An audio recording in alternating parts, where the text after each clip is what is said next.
전투에는 언제나 마지막 싸움이 치열한 법입니다. 우리가 지난주에 아모리 왕 시혼, 바산 왕 옥이 마지막 대적자가 되어서 이스라엘의 발을 가로막았다. 그러나 이마저도 하나님께서 큰 대승을 하나님께서 허락해 주셨음을 우리는 확인했습니다. 오늘 말씀에는 거짓 선지자 발람의 내용입니다. 여러분, 사탄의 마지막 유혹이 있다는 겁니다. 반드시 좋은 성도에게는요, 박해가 있고 미혹이라는 이 두 가지가 반드시 있다는 사실, 교회 안에도 박해가 있고 미혹이 있다는 사실을 우리가 꼭 기억해야 됩니다. 사탄은 언제나 성도를 넘어뜨리기 위해서, 사탄은 교회를 넘어뜨리기 위해서 반드시 이런 영적 전쟁이 이루어진다는 사실이에요. 영적 준비가 있음을 여러분 기억하시고 영적 준비를 잘 하시기 바랍니다. 놀라운 것은 이 두 가지 사건을 통해서 하나님께서 영광을 받으셨다는 것입니다. 아모리 왕 시혼도 바산 왕 옥도 막아주셨을 뿐만 아니라 이 영적 발람 거짓 선지자의 영적인 방해도 하나님께서 막아주셨다는 사실이에요. 오늘 말씀을 통해서도 우리가 한 가지 분명한 사실은 우리를 향하신 하나님의 사랑은 변함이 없으시다 하는 것입니다. 여러분, 오늘 이 사건을 먼 훗날에 모세가 유언하면서 이렇게 회상하고 있어요. 찾아보시죠. 신명기 23장 4절 5절의 말씀입니다. 그들은 당신들이 이집트에서 나올 때에 먹을 것과 마실 것을 가지고 와서 당신들을 맞아 드리기는커녕 당신들을 저주하려고 부올의 아들 발람에게 뇌물을 주어 메소포타미아 지방의 부돌에서 그를 불러온 사람들입니다. 그러나 주 당신들의 하나님이 당신들을 사랑하시기 때문에 주님께서 발람의 말을 듣지 않으시고 오히려 그 저주를 복으로 바꾸셨습니다. 이 하나님의 백성을 저주하려고 해요. 그래서 발람을 부릅니다. 그런데 이 사건을 통해서 하나님이 어떻게 하셨다고요? 저주를 복으로 바꾸셨다 하는 사실입니다. 뿐만 아니라 오늘 하나님 뭐라고 말씀하십니까? 발람을 보내시면서 너는 내가 너에게 전해준 말만 하라 이렇게 말씀하세요. 자, 그러면 오늘 말씀에 나오는 발람이라는 이 세상의 무당이 도대체 무엇이라고 전하는지, 하나님께서 이 무당에게 무엇을 전하라고 하시는지 한번 말씀을 살펴보면서 지나가도록 하겠습니다. 이 발람 사건이요, 22장, 23장, 24장. 여러분, 성경에 상당히 많은 부분을 할애하고 있어요. 민수기에 여러 가지 다양한 사건들이 있음에도 불구하고 이 사건만큼은 성령께서 석장을 할애하여 말씀하시는 것은 오늘날 우리 성도들에게 주시는 특별한 교훈이 있다. 이렇게 여러분들이 보셔야 되는 겁니다. 자, 1절 말씀해 보니까 이스라엘 백성들이 진행하여 진쳤다. 어디까지 진쳤냐면요, 모압 평지까지 왔어요. 모압 평지는 어디냐면 요단강 건너편이에요. 이제 요단강만 건너면 되잖아요. 그죠? 약속의 땅이 눈앞에 훤히 들여다 보이고 있는 겁니다. 자, 아모리 왕 시혼, 바산 왕 옥, 하나님의 백성이 약속의 땅에 들어가는 것 못 들어가게 하려고 끝까지 방해하다가 발악하다가 바산 왕 옥도 아모리 왕 시혼도 완전히 박살이 났습니다. 자, 이 이후에 이제 등장하는 사람이 누구냐면 발람이라는 사람인데요. 이 발람이라는 거짓 선지자, 선지자라는 말을 붙이기 좀 그런데 무당이라고 해야 될까요? 이 발람이라는 무당이 하나님의 백성들을 미혹하고 있는 겁니다. 자, 이 모압 땅의 왕이 누구였냐면 당시에 이름이 좀 헷갈립니다. 비슷해요. 발락이에요. 발락. 이 발락이 백성들로부터 하소연을 듣는 거예요. 이스라엘 백성들이 모압 땅에 들어와 가지고 이제 가나안 땅 건너가면 된다고 이야기하면서 사실상 우리 땅 모압 땅을 어지럽게 하고 있습니다. 우리 못 살겠어요. 발락이요, 이 모압 땅의 왕이니까 발락이 곰곰이 생각한 거예요. 이미 소문을 들었어요. 바산 왕 옥을 무찔렀어요. 아모리 왕 시온을 대파했어요. 괜히 덤볐다가는 모압 왕 발락이 큰일 나는 거예요. 이스라엘에 대한 소문을 많이 들었거든요. 여러분, 바산 왕 옥도 군사력이 대단한 나라고 아모리 왕 시혼도 군사력이 하늘을 찌르는 그런 나라였는데, 아니 세상에 이스라엘은 총칼도 없어. 그런데 엄청난 승리를 거뒀단 말이죠. 발락이 이스라엘 배후에는 뭔가가 있다. 이게 대단히 영적인 거예요. 그냥 전쟁에서 될 일이 아니다. 그 자기 지방에 발람이라는 묘한 그 무당이 하나 있는데 이 사람은 불러서 어떻게 해요? 이스라엘을 저주하고 우리를 축복하는 그런 무당 잔치를 벌리자. 이렇게 한 거예요. 그래서 모압의 장로들, 지도자들 다 불러다가 손에 대단한 예물을 잔뜩 쥐어주고 저 어디에 가면 발람이라는 유명한 선지자가 있는데 이분을 모셔와라 이렇게 해서 발람에게 찾아갔던 겁니다. 이렇게 발람에게 장로들을 보내놓고 발락은 또 뭐 하고 있어요? 미디안과 연합군을 만듭니다. 자, 하나님의 군대와 대충 싸워서는 절대로 승산이 없다라는 사실을 알고 나름대로 영적인 준비를 하죠. 육적인 준비도 하죠. 미디안과 연합을 합니다. 자, 이스라엘이 보통이 아니다라는 생각을 오래전부터 하고 있었던 겁니다. 자, 이 점쟁이에게 하나님이 나타나셨어요. 뭐라고 말씀하셨냐면 12절 말씀에 하나님이 발람에게 말씀하셨다. 너는 그 사신들과 함께 가지 말아라. 이집트에서 나온 그 백성은 복을 받은 백성이니 저주하지도 말아라. 사랑하는 성도 여러분, 이 말씀이 저와 여러분들을 향한 말씀인 줄 믿습니다. 세상에 용기 있는 사람 무서워요. 지혜로운 사람 더 무서워요. 덕 있는 사람 더 무서워요. 누구도 이길 수 없는 장소가 있대요. 그게 누구예요? 하늘로부터 복받은 사람은요, 누구도 어떠한 꾀도 어떠한 물자로도 이길 수 없다 그랬는데 여러분들이 하늘로부터 복받은 하나님의 복을 받은 하나님의 사람인 줄 믿으십시오. 자, 하나님이 사탄의 계략에도 하나님께서 친히 막아주시는 것을 볼 수 있죠. 그죠? 여러분 생각해 보세요. 지금 이스라엘이 이걸 알고 있어요? 이게 놀라운 거예요. 여러분, 우리는 내가 느끼는 것만 하나님 앞에 감사하잖아요. 내가 알 수 없는 상황 속에서도 내 앞을, 내 뒤를 지나가는 수많은 적들과 수많은 위험들을 하나님께서 친히 여러분들을 막아주시는 줄 믿으십시오. 여러분 생각해 보세요. 이 자세한 내막을 왜 성령께서는 22장, 23장, 24장 이렇게 기록하고 있으실까? 자, 이 기록을 통해서요, 먼 훗날 이스라엘 백성들이 하나님의 백성인 자기 백성들이 깨닫기를 하나님은 원하셨어요. 야, 하나님께서는 우리가 기도하지 않았지만 우리가 알 수 없는 것까지도 친히 막아주시고 화를 복으로 바꾸어 주시는 분이 우리 하나님이구나. 여러분, 세상에 어떤 신이 이렇게 하시냔 말이에요.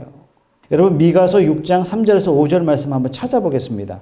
이 사건을 먼 훗날에 왕정시대의 선지자가, 미가라는 선지자가, 지금은 뭐 이제 막 출애굽했잖아요. 그죠? 여호수아 시대도 지나가야 되고 사사 시대도 지나가야 되고 왕정 시대도 와야 되는데 수백 년이 지난 다음에 하나님께서 이렇게 과거를 회상하면서 말씀하세요. 내 백성은 들어라.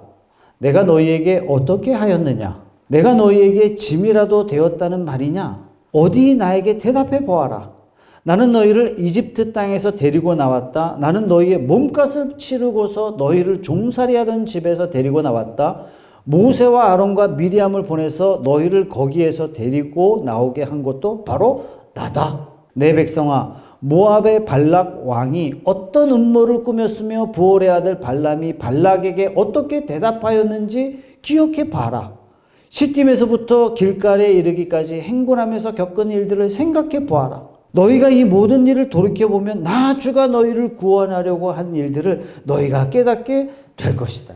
하나님이요, 먼 훗날 이 사건을 가지고 이렇게 말씀하셨어요. 여러분, 발람이라는 선지자가 하나님의 음성을 듣고 거절합니다. 여호와께서 허락하지 않으시니까 저 못 갑니다. 여러분, 이것은 단지 간다 안 간다 문제가 아닙니다. 간다 하면 뭐 하는 거예요? 자, 발락이 오라 그랬어요. 온다는 얘기는 뭐예요? 이스라엘 백성들을 저주한다는 뜻이에요. 이건 단순히 간다 안 간다 그 의미가 아니란 얘기예요. 발람이 못 갑니다. 이 얘기는 뭡니까? 당신이 원하는 대로 이스라엘 백성들을 저주할 수 없습니다. 하나님께서요, 발락의 저주를 친히 막아주셨어요. 하나님께서 저와 여러분의 길을 저주하는 어떠한 악의 세력일지라도 주께서 친히 막으시고 있음을 믿으십시오. 나를 욕하는 사람, 나를 비난하는 사람 왜 없겠어요? 그러나 변명하지 않고 대꾸하지 않아요. 왜 그렇습니까? 그들과 대항하지도 않아요. 왜 그렇습니까? 그들의 저주를 하나님이 막으시기 때문에. 그들이 내뿜은 저주를 하나님께서 복으로 바꾸실 것이기 때문에. 그래서 우리 성도가 할 일은 딱 하나예요. 우리를 향하여 저주하는 인간들을 향해서 어떻게 해요? 축복한다. 그래서 축복이 그들에게 합당치 아니하면 그 복이 내게 임한다. 자, 발람이 안 온다고 하니까 발락이 더 많은 사람과 더 많은 예물을 보냅니다. 자, 모압 왕 발락이 지금 애가 달았어요. 이 전쟁은 그냥 해서 치를 전쟁이 아닌 거예요. 반드시 뭐라 그럴까, 잡신의 그 저주 이런 것들이 좀 있어야 되는 거예요. 17절 보세요. 내가 그대에게 아주 후하게 보답하겠고 또 그대가 나에게 말씀하시는 것이면 무엇이든지 하겠습니다. 꼭 오셔서 나에게 좋도록 또 저 백성에게 저주를 빌어주시기 바랍니다. 지금 발락이 신신당부하고 있는 거예요. 모압 왕 발락은 적어도 영적인 사람이에요. 이 전쟁은 혈과 육의 전쟁으로 끝나는 것이 아니라는 것을 단번에 알았어요. 어떻게 알았어요? 하나님이 광야에서 행하신 일들을 발락이 들었던 거예요. 여러분 대단하죠, 그죠? 그렇게 대단한 시혼 왕 그리고 바산 왕 옥도 단 한 번에 무너진 걸 보니까 더군다나 이스라엘 백성들 손에는요 칼이 없어요, 창이 없어요. 전부 다 목동 출신이기 때문에 목동들이 쓰는 짝대기밖에 없었단 말이에요.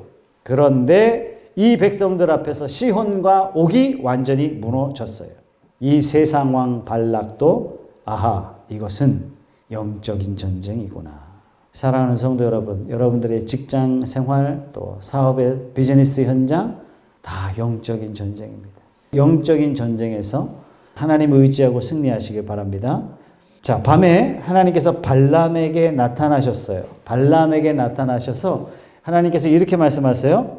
일어나 함께 가라. 두 번째 사절단이 왔을 때 하나님께서 가라 이렇게 말씀하세요. 가긴 가는데 내가 하는 말만 전해라. 여러분 이 이방 무당 선지자를 발락이 워낙 의지하니까 하나님께서 그 의지하는 마음을 이용하시기로 하셨어요. 그래서 발람을 보내시죠. 왜요? 워낙에 발람이 영적인 사람이라 영적인 차원에서 하나님의 뜻을 발락에게 나타내시기로 하신 것입니다. 자, 모압의 고관 대작들을 따라갑니다. 지금 뭘 따라가고 있어요? 저주하는 사람들을 따라가고 있는 겁니다. 어쨌든 발람이라는 이 무당과 두 제자는 아마 걸어서 갔던 것 같아요. 발람은 나름대로 또 이 선지자니까 나귀 타고 갔었던 것 같아요. 그런데 그 앞에 천사가 칼을 빼고 길을 막고 있는 거예요. 여기 지나갈 때는 목을 내놔라 이겁니다. 왜 길을 막고 있어요? 뭐 하러 가는 길이에요? 하나님의 백성을 저주하러 가는 길이기 때문에 이유를 불문하고 성도가 성도를 저주하는 일, 이거는요 당장 멈춰야 돼요. 하나님은 하나님의 백성이 저주받는 일을 허용치 않으십니다. 욕먹어야 할 일 왜 없겠어요? 그러나 성도라면 성도를 저주하거나 성도를 모함하거나 성도를 이간질하거나 성도를 뒤에서 험담하는 일은 없어야 됩니다. 이건요 마귀 짓이에요. 여러분 교회가 왜 불났납니까? 막 뒤에서 쫑알쫑알쫑알쫑알 되는 거예요. 불행한 겁니다. 큰 교회만 그런 줄 알았더니 쬐그만 교회도 그런 거 있죠. 기가 막힌 거예요. 참 사탄이 이렇게 교회를 무너뜨리려고 최선을 나름대로 다 하고 있는 겁니다. 이 사탄의 최선에 여러분들은 사탄의 손에 농락당하는 일이 없기를 주님의 이름으로 축복합니다. 사탄은요 까발리고 드러내요. 흉보고 판단합니다. 그러나 성도는 덮어주고 중보합니다. 만약에 여러분 주변에 이런 일들이 일어나고 있다면 아하, 이거는 사탄의 영적인 방해구나 이렇게 보시면 딱 정확한 일입니다. 자, 발람의 길을 막으셨어요. 하나님의 사람을 저주하는 길이기 때문에 하나님께서 그 길을 막으신 겁니다. 자, 문제는 천사가 칼을 빼고 선 것을 그 유능하다는 무당 발람은 못 봤어요. 놀랍게도 그 선지자의 나귀는 그걸 봤어요. 여러분 이게 굉장히 중요한 대목입니다. 나귀도 보았던 천사를 왜 그 유능하다는 무당 발람은 못 봤을까요? 성도 여러분, 세상 잡신들, 세상 무당들은 평범한 이들이 보지 못하는 것들을 보는 게 맞아요. 그죠? 무당 만나고 온 사람들, 잡신 만나고 온 사람들, 푸닥거리 하는 사람들 만나고 온 사람들 하는 얘기 다 그래요. 기가 막히게 맞춘다는 얘기예요. 예, 그들은 기가 막히게 맞추는 부분이 있습니다. 그러나 나귀도 보는 천사를 보지 못하는 어리석은 한계가 있다는 것을 기억하셔야 됩니다. 이게 바로 세상 무당들의 특징이에요. 이런 무당들에게 굽신거리고 이런 무당들에게 돈 갖다 바치고 절하고 그러면 안 됩니다. 최근에 어떤 무당 출신 집사님이 얘기하셨어요. 자기가 무당할 때, 자기가 점칠 때 누가 많이 왔다고요? 교회 권사들이 제일 많이 왔다고요. 기가 막힐 일이에요. 이건 창피한 일을 떠나서 한국교회 수준이 이거밖에 안 되는구나. 이거 말고는 더 이상 말할 수가 없는 겁니다. 자, 나귀가 무서워서 담에 몸을 기댔어요. 처음에는 밭으로 피했어요. 밭이 없는 아주 그냥 좁은 길로 들어서자 몸을 기댔어요. 발람 선지자의 눈엔 보이지 않으니까 아니 이 나귀가 미쳤나 그러고 채찍을 가합니다. 더 바짝 몸을 담에다 기대니까 더 힘차게 채찍을 가합니다. 또 채찍을 가해요. 그래서 도저히 안 되겠다 싶어서 나귀가 그 자리에서 털썩 주저앉습니다. 발람 선지자가 화가 전뜩 나가지고 가지고 있던 지팡이로 나귀를 힘차게 주워 팹니다. 하나님께서 이때 나귀에게 입을 열어주시죠. 나귀가 주인에게 말합니다. 아니 내가 도대체 뭘 잘못했길래 이렇게 때립니까? 발람이 얘기하죠. 내가 만약 내 손에 칼이 있었더라면 넌 지금 죽었을 거야. 아니 내가 지금까지 주인에게 충성 다 했는데 언제 한번 내가 버릇없이 군 적이 있었습니까? 없었다. 이때 주님께서 발람의 눈을 열어주시죠. 하나님의 천사를 보고 그제서야 무릎을 꿇습니다. 나귀가 막아서지 않았더라면 너는 내 칼에 진작에 죽었을 것이다. 그러자 발람이 되돌아갈까요? 아니다, 가라. 그러나 뭐라고 말씀하세요? 내가 하는 말만 하라. 발람이 두 번이나 똑같은 경고의 말씀을 듣죠. 그죠? 처음에 하나님이 내가 하는 말만 전하라. 이 두 번의 경험을 통해서 발람은 아하, 이 일은 보통 일이 아니구나. 더군다나 발람은 뭐까지 했어요? 평생 자기가 타고 다니던 나귀와 대화까지 나눈 영험한 선지자가 되고 말았습니다. 자, 발람 선지자를 기다려왔던 발락은 안 온다던 발람이 온다는 소식을 듣고 사기충천합니다. 드디어 우리가 이 전쟁에서 이겼구나 하는 승리의 분위기를 충분히 느꼈어요. 선지자를 맞이하기 위해서 잔치를 벌립니다. 여러분 41절에 보면 발락과 발람이 함께 어디에 올라요? 바알의 산당에 오릅니다.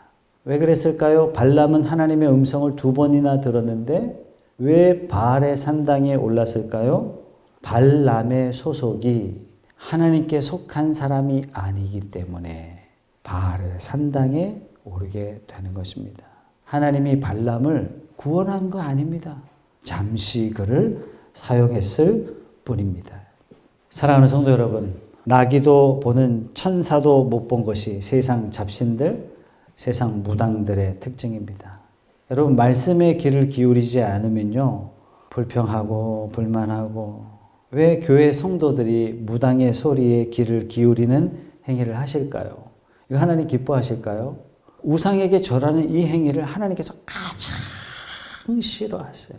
정말 싫어하세요. 무당에게 무릎 꿇은 한국교회 권사들, 자 고민 좀 해봤어요. 설교를 준비하면서 이 양반들이 직분이 권사일 뿐이지 본래 믿음이 없었던 사람일까? 그렇다면 교회는 신앙 고백도 없는 이 사람들에게 권사까지 직분을 주었단 말인가? 믿음이 없는 자를 세운 교회도 잘못이고 그들이 권사 명함을 이마에 붙여놓고 무당을 찾아가는 것도 기가 막힐 노릇이고 한국교회 수준입니다. 가슴 아픈 일이에요. 한국교회가 욕먹는 일은 매스컴에 나오는 어떤 특정 사건 때문에 한국교회가 욕먹는 것은 아니라고 봅니다. 한국교회 전체의 수준의 문제예요. 사랑하는 성도 여러분, 하나님 살아계십니다. 살아계세요. 하나님 경외하셔야 됩니다. 하나님을 두려워하는 마음으로 섬겨야 됩니다. 직분을 가볍게 여겨서는 절대로 안 돼요. 감사함으로 받되 경외함으로 말씀에 오로지 순종하겠다는 결단이 저와 여러분에게 서야 할 줄로 믿습니다. 오늘 말씀을 통해서 우리가 확신할 수 있는 것은요. 믿음의 사람은 하나님께서 반드시 지켜주신다는 얘기예요. 악담을 쏟아내는 악인들 속에서도 하나님께서는 지켜주세요. 그 악인들을 믿음의 사람들은 전혀 인지할 수 없는 상황이었지만 그럼에도 불구하고 하나님께서는 미리 가셔서 악인들을 친히 막으시고 악인들이 쏟아내는 모든 화를 주께서는 친히 복으로 바꾸어 주신다는 사실입니다. 하나님은 택하신 자기 백성을 보지 않는 곳까지 친히 지키시고 친히 인도하신다는 사실을 여러분 믿으십시오. 아이고 내가 이거 기도 못했구나. 아이고 기도 못해서 내가 화를 당하는 거지. 아니에요. 절대로 그렇지 않습니다. 하나님께서 저와 여러분들의 일거수일투족을 다 지키심을 믿으십시오. 그래서 우리 성도는요, 성도 되었기 때문에 성도를 보고 복을 빌어야 돼요. 우리 성도들 다양한 사람들이 모이기 때문에 서로 개인 취향이 많이 다르죠. 또 삶에 지나왔던 여정이 다 다르기 때문에 호불호가 다 있어요. 서로를 보고. 내가 봤을 때 좀 미운 행동이 일 수가 있단 말이죠. 그러나 우리가 마음으로 성도를 미워하는 행위를 주께서는 용납하지 않으세요. 성도를 미워하는 마음으로 예배당에 나오지 말라 그러시죠. 그런 마음으로 예물을 드리지 말라. 먼저 화해하라. 이렇게 말씀하신 걸 보면 하나님께서 성도가 성도를 어떻게 해요? 성도가 이웃을 어떻게 해요? 용납하고 사랑하는 것. 이것은요, 기본입니다. 성도가 성도의 죄를 봤을 때 흉보고 미워하는 일은 있어서는 안 되겠습니다. 덮어주고 용서하고 오히려 복을 빌고 말씀으로 권면해서 바르게 세워나가는 것이 교회 안에 일어나야 할 관계인 줄 믿습니다. 발락도 발람도 이 전쟁은 영적인 싸움이다. 이것이 제일 중요하다. 이렇게 봤습니다. 예, 성도의 모든 삶도 전부 다 영적 싸움이 아닐 수 없습니다. 발락도 심지어 이전의 모든 것은 육적인 싸움이었지만 이스라엘과의 전쟁은 영적인 싸움이다. 영적 전투에 그는 돌입하고 있는 것입니다. 오늘날 성도를 미혹하게 하는 일들이 많이 있습니다. 여러분, 미혹한다 하는 말은 정신을 혼미하게 해서 갈팡질팡하게 하는 것을 미혹이라고 합니다. 오늘날 성도들 많이 미혹해요. 매스컴, 거짓 뉴스, 엉터리 유튜브, 근거 없이 퍼다 나르는 카톡. 여러분, 제발 그만 보세요. 그만 보세요. 성경 보세요, 성경. 지금 이스라엘은 한 명의 발람을 대적해야 했지만 우리가 살고 있는 지금 이 시대는요, 수천 명의 발락과 수만 명의 발람이 있어요. 깨어 근신해야 돼요. 더 이상 세상 매스컴에 여러분들이 휘둘리지 마시고 성경에 집중하셔야 됩니다. 그래서 성경에 붙들려 있는 것. 하나님이 말씀하시죠. 너는 오직 내 말만 전하라. 오직 내 말만 따르라. 이 말씀이 거짓 선지자 발람에게 주신 말씀이지만 지금을 살아가고 있는 저와 여러분들에게 주신 말씀입니다. 우리가 따라가야 할 것은 카톡도 아니고 유튜브도 아니고 뉴스도 아니고 하나님의 말씀인 줄 믿습니다. 저와 여러분 앞에 펼쳐진 이 영적 싸움에서 승리하는 저와 여러분들이 다 되시길 주님의 이름으로 축복합니다.